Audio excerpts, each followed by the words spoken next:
ಒಂದು ಕಾಡಲ್ಲಿ ಒಂದು ನದಿ ಇರುತ್ತಂತೆ. ಆ ನದಿಲಿ ಒಂದು ಮೊಸಳೆ ವಾಸ ಮಾಡ್ತಾ ಇರುತ್ತಂತೆ. ಅದು ಪ್ರತಿದಿನ ಆಹಾರ ಹುಡ್ಕೋದಕ್ಕೆ ಅಂತ ಹೊರಗಡೆ ಹೋಗ್ತಾ ಇರುತ್ತಂತೆ. ಅದಕ್ಕೆ ಆಹಾರ ಸಿಕ್ಕಿದ ತಕ್ಷಣ ಅದು ಸ್ವಲ್ಪ ತಿಂದು ಮನೇಲಿರೋ ತನ್ನ ಹೆಂಡತಿಗೂ ಕೂಡ ಸ್ವಲ್ಪ ತಗೊಂಡೋಗಿ ಕೊಡ್ತಾ ಇರುತ್ತಂತೆ. ಪ್ರತಿದಿನ ಆ ಮೊಸಳೆ ದಿನಚರಿ ಹೀಗೆ ನಡೀತಾ ಇರುತ್ತಂತೆ. ಹೀಗೆ ಇರುವಾಗ ಒಂದಿನ ಮೊಸಳೆ ಎಷ್ಟು ಹುಡುಕಿದ್ರೂ ನದಿಯಲ್ಲೆಲ್ಲೂ ಅದಕ್ಕೆ ಆಹಾರನೇ ಸಿಗಲ್ವಂತೆ. ಅದಕ್ಕೆ ಹಸುವಿನಿಂದ ಸುಸ್ತಾಗಿ ಕಡೆಗೆ ನದಿ ದಡದವರೆಗೂ ಹೋಗುತ್ತಂತೆ. ಆ ದಡದ ಹತ್ರ ಹೋಗಿ ಅಲ್ಲೇ ನಿಂತ್ಕೊಂಡಿರುತ್ತಂತೆ. ಆ ನದಿ ದಡದಲ್ಲಿ ಒಂದು ನೇರಳೆ ಹಣ್ಣಿನ ಮರ ಇರುತ್ತಂತೆ. ಆ ಮರ ತುಂಬ ಇಷ್ಟೊಂದು ನೇರಳೆ ಹಣ್ಣುಗಳು ಗೊಂಚಲಾಗಿ ಬಿಟ್ಟಿರುತ್ತಂತೆ. ಅದನ್ನು ನೋಡಿ ಮೊಸಳೆಗೆ ಅದನ್ನೆಲ್ಲ ತಿನ್ನಬೇಕು ಅಂತ ಆಸೆ ಆಗುತ್ತಂತೆ. ಆದರೆ ಅದನ್ನೆಲ್ಲ ಹೇಗೆ ಕೀಳೋದು? ಮೊಸಳೆ ಮರ ಹತ್ತಕ್ಕಾಗಲ್ವಲ್ಲ. ಹಾಗಾಗಿ ಆ ಮರನೇ ನೋಡ್ಕೊಂಡಿರುತ್ತಂತೆ. ಆ ಮರದ ಮೇಲೆ ಒಂದು ಕೋತಿ ವಾಸ ಮಾಡ್ತಾ ಇರುತ್ತಂತೆ.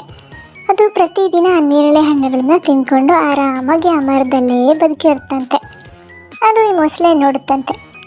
ಯಾಕಪ್ಪ ಮೊಸಳೆ, ನೀನು ಹೀಗೆ ಮರನೇ ನೋಡಿಕೊಂಡು ನಿಂತಿದ್ಯಾ ಅಂತ ಕೇಳುತ್ತಂತೆ. ಅವಾಗ ಮೊಸಳೆ ಹೇಳುತ್ತಂತೆ, ನನಗಿವತ್ತು ಎಷ್ಟು ಹುಡುಕಿದ್ರೂ ಆಹಾರನೇ ಸಿಗಲಿಲ್ಲ. ಅದಕ್ಕೆ ಈ ನೇರಳೆ ಹಣ್ಣುಗಳನ್ನ ತಿನ್ನಬೇಕು ಅಂತ ಆಸೆ ಆಗ್ತಿದೆ, ನನಗೊಂಚೂರು ಕಿತ್ಕೊಡು ಅಂತ ಕೇಳುತ್ತಂತೆ. ಆವಾಗ ಕೋತಿ, ಅದಕ್ಕೇನಂತೆ, ಖಂಡಿತ ಕಿತ್ಕೊಡ್ತೀನಿ ಅಂತೇಳಿ ಅದಕ್ಕೆ ಚೆನ್ನಾಗಿ ಇರುವಂಥ ಎಲ್ಲ ನೇರಳೆ ಹಣ್ಣುಗಳನ್ನ ಕಿತ್ತು ಆ ಮೊಸಳೆಗೆ ಕ್ಯಾಚ್ ಹಾಕತ್ತಂತೆ. ಆ ಮೊಸಳೆ ಅದನ್ನೆಲ್ಲ ತಗೊಂಡು ಧನ್ಯವಾದ ಹೇಳಿ ತನ್ನ ಮನೆಗೆ ಹೋಗುತ್ತಂತೆ. ಮನೆಗೆ ಹೋಗಿ ಮನೇಲಿರೋ ಹೆಂಡತಿಗೆ ಆ ನೇರಳೆ ಹಣ್ಣುಗಳನ್ನ ಕೊಡುತ್ತಂತೆ. ಆವಾಗ ಮೊಸಳೆ ಕೇಳುತ್ತಂತೆ, ಏನಿದು ನೇರಳೆ ಹಣ್ಣುಗಳನ್ನ ತಂದಿದ್ದೀರಲ್ಲ ಇವತ್ತು ಅಂತ. ಆವಾಗ ಮೊಸಳೆ ಹೇಳುತ್ತಂತೆ, ನದಿ ದಡದಲ್ಲಿ ಒಂದು ನೇರಳೆ ಮರ ಇದೆ, ಅಲ್ಲೊಂದು ಕೋತಿ ವಾಸ ಮಾಡ್ತಾ ಇದೆ, ಅದಿವತ್ತು ನನಗೆ ಈ ರೀತಿ ಸಹಾಯ ಮಾಡ್ತು ಅಂತ ಹೇಳುತ್ತಂತೆ. ಆವಾಗ ಹೆಂಡತಿ ಹೇಳ್ತಾಳಂತೆ, ತುಂಬ ಸಂತೋಷ, ಹಾಗಾದರೆ ಕೋತಿಗೆ ಧನ್ಯವಾದ ಹೇಳಿಬಿಡಿ ಅಂತ ಹೇಳಿದಳಂತೆ. ಮತ್ತೆ ಮಾರನೇ ದಿನವೂ ಮೊಸಳೆ ಆಹಾರ ಹುಡ್ಕೊಂಡು ನದಿಯಲ್ಲಿ ಹೋಗುತ್ತಂತೆ. ಆವತ್ತು ಅದಕ್ಕೆ ಏನೂ ಆಹಾರ ಸಿಗಲ್ವಂತೆ. ಸರಿ, ಅದು ಮತ್ತೆ ಬೇಸರದಿಂದ ನದಿ ದಡದ ಹತ್ರ ಹೋಗುತ್ತಂತೆ. ಅವಾಗ ಮತ್ತೆ ಆ ಕೋತಿ ಮೊಸಳೆನ ನೋಡಿ, ಯಾಕಪ್ಪ ಮೊಸಳೆ, ಇವತ್ತು ಕೂಡ ನಿನ್ಗೆ ಆಹಾರ ಸಿಗಲಿಲ್ವ ಅಂತ ಕೇಳುತ್ತಂತೆ. ಅದಕ್ಕೆ ಮೊಸಳೆ ಬೇಜಾರಲ್ಲಿ ಇಲ್ಲ ಅಂತ ಹೇಳುತ್ತಂತೆ. ಸರಿ, ಆವಾಗ ಕೋತಿ, ಅದಕ್ಕೆ ಯಾಕೆ ಯೋಚನೆ ಮಾಡ್ತೀಯ, ತಗೋಗಿ ನೇರಳೆ ಹಣ್ಣುಗಳನ್ನ ನಾನು ನಿಂಗೆ ಕೊಡ್ತೀನಿ ಅಂಥೇಳಿ ಆವತ್ತು ಕೂಡ ನೇರಳೆ ಹಣ್ಣುಗಳನ್ನೆಲ್ಲ ಕಿತ್ಕೊಡುತ್ತಂತೆ. ಮೊಸಳೆ ತುಂಬ ಸಂತೋಷದಿಂದ ಅದನ್ನೆಲ್ಲ ತಗೊಂಡು ಮತ್ತೆ ಮನೆಗೆ ಬರುತ್ತಂತೆ. ಆವತ್ತು ಕೂಡ 2 ಮೊಸಳೆಗಳು ನೇರಳೆ ಹಣ್ಣನ್ನೇ ತಿಂತವಂತೆ. ಹೀಗೆ ಬಹಳಷ್ಟು ದಿನ ಈ ಥರನೇ ಮುಂದುವರಿಯುತ್ತಂತೆ. ಆ ನೇರಳೆ ಹಣ್ಣುಗಳು ಎಷ್ಟು ರುಚಿಯಾಗಿತ್ತಪ್ಪ ಅಂತಂದರೆ ಒಂದು ದಿನವೂ ಅದನ್ನು ತಿಂದಿರ ಇರೋದಕ್ಕಾಗೋದಿಲ್ಲ, ಅಷ್ಟೊಂದು ರುಚಿಯಾಗಿರುತ್ತಂತೆ. ಹೀಗೆ ಆ 2 ಮೊಸಳೆಗಳಿಗೂ ಅದನ್ನೇ ತಿಂದು ಅಭ್ಯಾಸ ಆಗೋಗುತ್ತಂತೆ. ಹೀಗೆ ಇರಬೇಕಾದ್ರೆ ಮೊಸಳೆ ಮತ್ತು ಕೋತಿ ಎರಡೂ ತುಂಬ ಆತ್ಮೀಯ ಸ್ನೇಹಿತರಾಗಿಬಿಟ್ಟಿರ್ತಾರುತ್ತೆ. ಪ್ರತಿದಿನ ಅದು ಹಣ್ಣುಗಳನ್ನ ಕಿತ್ಕೊಡೋದು, ಮೊಸಳೆ ತಗೊಂಡು ಬಂದು ಮನೆಯಲ್ಲಿ ತಿನ್ನೋದು, ಇದೇ ನಡೀತಾ ಇರತ್ತಂತೆ. ಒಂದಿನ ಹೀಗೇನೆ ಮೊಸಳೆ ನೇರಳೆ ಹಣ್ಣು ತಗೊಂಬಂದು ತನ್ನ ಹೆಂಡತಿ ಕೊಟ್ಟಾಗ ಆ ಹೆಂಡತಿ ಹೇಳ್ತಾಳಂತೆ, ಅಲ್ಲ, ಈ ನೇರಳೆ ಹಣ್ಣುಗಳೇ ಎಷ್ಟೊಂದು ರುಚಿಯಾಗಿರಬೇಕಾದ್ರೆ ಅದನ್ನೇ ತಿಂದು ಬೆಳೆದಿರೋ ಆ ಕೋತಿ ಹೃದಯ ಇನ್ನೆಷ್ಟು ರುಚಿಯಾಗಿರಬೇಕು, ನನಗೆ ಆ ಕೋತಿ ಹೃದಯ ಬೇಕು, ತಗೊಂಬಂದು ಕೊಡಿ ಅಂತ ಕೇಳ್ತಾಳಂತೆ.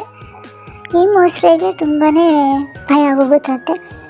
ಏನಿದು ಈ ಥರ ಕೇಳ್ತಾ ಇದೆಯಾ, ಅವನು ನನ್ನ ಸ್ನೇಹಿತ, ನಾನು ಹಾಗಿಲ್ಲ, ಅವನ ಹೃದಯ ಎಲ್ಲ ಕೇಳೋದಕ್ಕಾಗೋದಿಲ್ಲ ಅಂತ ಹೇಳುತ್ತಂತೆ. ಗಂಡು ಮೊಸಳೆ ಎಷ್ಟು ಹೇಳಿದ್ರೂ ಹೆಂಡತಿ ಹಠ ಮಾಡೋದು ಬಿಡೋದಿಲ್ವಂತೆ. ನೀವೇನು ಹೇಳಿ ಕರ್ಕೊಂಬರ್ತೀರಂತ ನನಗೆ ಗೊತ್ತಿಲ್ಲ, ನಾನು ಆ ಕೋತಿನ ಮಾತ್ರ ತಿನ್ನಲೇಬೇಕು, ಅದರ ಹೃದಯ ನಾನು ತಿನ್ನಬೇಕು ಅಂತ ಕೇಳುತ್ತಂತೆ. ಸರಿ, ಇನ್ನೇನು ಮಾಡೋದು ಅಂತ ಮೊಸಳೆ ಹಾಗೆ ಬೇಸರದಲ್ಲಿ ನದಿ ದಡಕ್ಕೆ ಹೋಗುತ್ತಂತೆ. ಅದನ್ನು ನೋಡಿದ ತಕ್ಷಣವೇ ಕೋತಿ ಸಂತೋಷದಿಂದ ಸ್ವಾಗತ ಮಾಡುತ್ತಂತೆ. ಬಾ ಗೆಳೆಯ, ಇವತ್ತು ಬೇಗನೆ ಬಂದುಬಿಟ್ಟಿದ್ಯಾ, ಬಾ ನೇರಳೆ ಹಣ್ಣುಗಳನ್ನು ಕಿತ್ಕೊಡ್ತೀನಿ ಅಂತ ಹೇಳುತ್ತಂತೆ.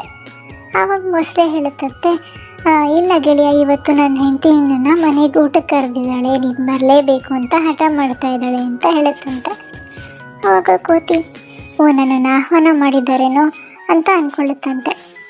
ಆದರೆ ಅದು ನದಿಯಲ್ಲಿ ನಾನು ನೀರಲ್ಲಿ ಹೇಗೆ ಬರಲಿ ಅಂತ ಕೇಳುತ್ತಂತೆ. ಆವಾಗ ಮೊಸಳೆ ಹೇಳುತ್ತಂತೆ, ನೀನು ನನ್ನ ಬೆನ್ನ ಮೇಲೆ ಕೂತ್ಕೊಂಡು ನಾನೇ ನನ್ನ ಮನೆಗೆ ಕರ್ಕೊಂಡು ಹೋಗ್ತೀನಿ ಅಂತ ಹೇಳುತ್ತಂತೆ. ಆವಾಗ ಕೋತಿ ಅದಕ್ಕೆ ಒಪ್ಕೊಂಡು ಚಂಗಂತ ಮರದಿಂದ ನೆಗೆದು ಮೊಸಳೆ ಬೆನ್ನಿನ ಮೇಲೆ ಕೂತ್ಕೊಂಡ್ಬಿಡುತ್ತಂತೆ.